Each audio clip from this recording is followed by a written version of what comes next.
Para los que no saben, Paramonga, que está a 200 kilómetros de Lima, es considerada como el primer distrito agroindustrial del país. Es decir, primero se hicieron allí cultivos de caña por la familia Canevaro, y luego con el tiempo ese lugar se fue convirtiendo en un distrito. Quienes fueron los primeros habitantes de la zona fueron los agricultores y los hacendados que estuvieron allí hace más de 100 años. Con el tiempo fue a parar otros habitantes, sobre todo luego del terremoto que hubo en Huaraz hace ya varios años, y que derivó en que muchos de los habitantes de Huaraz, afectados por el terremoto de aquella época, fueron a recalar a este lugar, Paramonga. Entonces, este lugar, este distrito tiene aproximadamente poco más de 10.000 habitantes. A estas alturas tendría que tener unos 15.000 habitantes, tal vez. Es un lugar que tiene como centro la actividad agroindustrial, la fábrica, y alrededor de la fábrica es de donde se construye todo lo que hay, las casas, la plaza de armas, la iglesia, en general todo el resto de actividades comerciales está estrechamente vinculado con la principal actividad, que es la caña de azúcar, ¿no? La siembra, la cosecha y el procesamiento de la caña de azúcar. Bien, dicho esto, los campos de la actividad industrial son amplios, son extensos y hay diferentes anexos. Uno de esos anexos se llama Cerro Blanco. Y Cerro Blanco es el escenario específico de esta historia, que ha llegado a mis oídos contada por los choferes de la fábrica que te llevan directamente hacia los diferentes anexos. Para llegar a estos anexos hay que pasar por caminos que están rodeados de caña de azúcar. Y en muchos casos estos caminos son en realidad trochas, sin asfalto, o en el mejor de los casos están afirmadas simplemente. Pero de todas maneras se puede sentir el traqueteo de la camioneta cuando te lleva al sitio. Pues cuando es de noche no se ve absolutamente nada más allá del camino que te está conduciendo al lugar de destino. No se ve nada porque, sobre todo en ciertas épocas del año, la caña está muy alta, entonces no puedes ver alrededor. Cuentan, y esto habría que comprobarlo realmente, cuentan que en ciertos momentos de la noche, en este lugar que se llama Cerro Blanco, porque hace referencia a un cerro que es especialmente más claro que el resto de los que están alrededor, gente, y no solamente gente del pueblo, sino ingenieros o choferes, dicen que han visto, y no sabemos si es cierto o no, han visto jinetes vestidos, ataviados con las prendas típicas que se utilizaban hace unos 100 años, 150 años o más. No está muy claro. Y que incluso han tenido la oportunidad de pasar muy cerca de ellos. Yo no sé si esta historia es real, no sé si me la contaron solamente para impresionarme, pero no ha sido solamente una persona la que me la ha contado, han sido varias personas, y no gente solamente del pueblo, sino gente que va a trabajar allí y que es parte de la fábrica.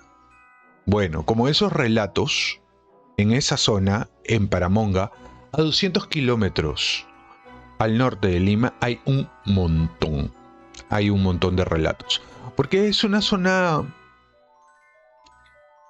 que es curiosa, porque parece que ni siquiera el tiempo se el tiempo avanzara, parece que se hubiera detenido en el tiempo.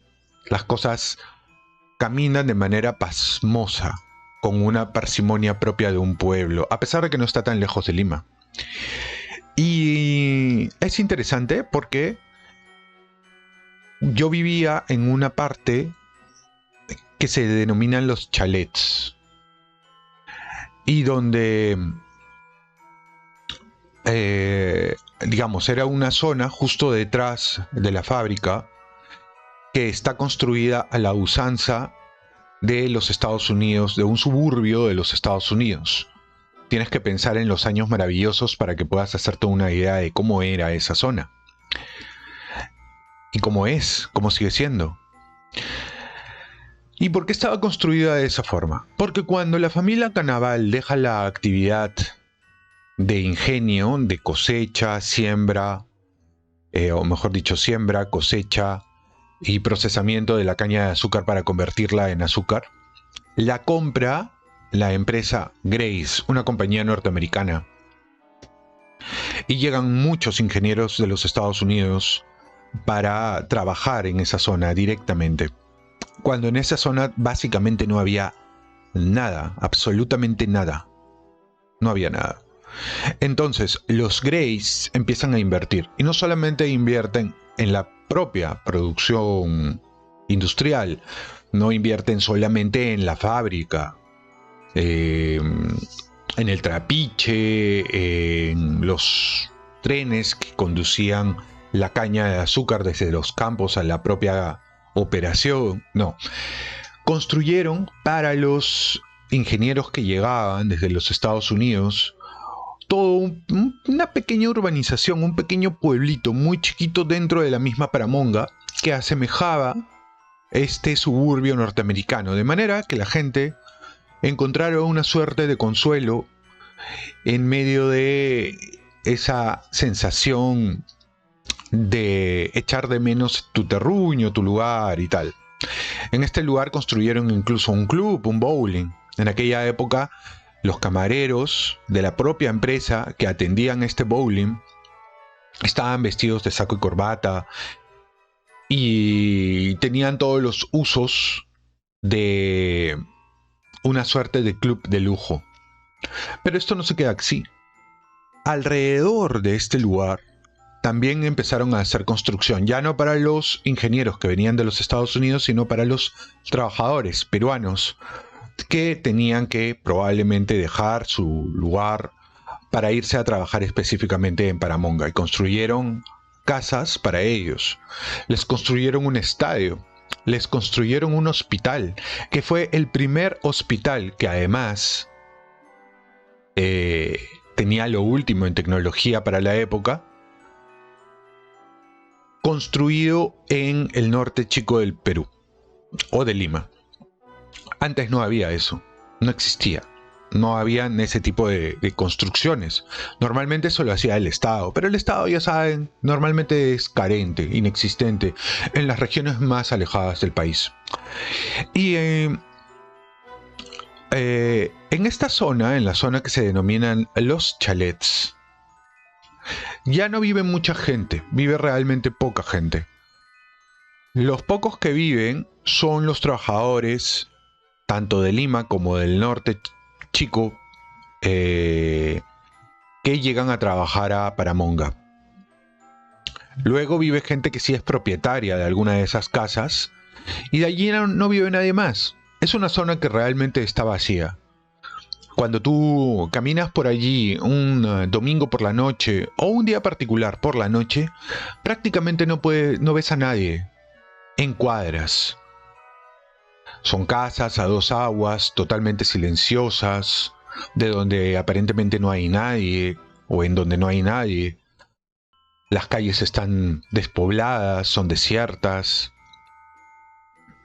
Y al fondo de los chalets hay un pequeño parque, tupido, con ficus, árboles.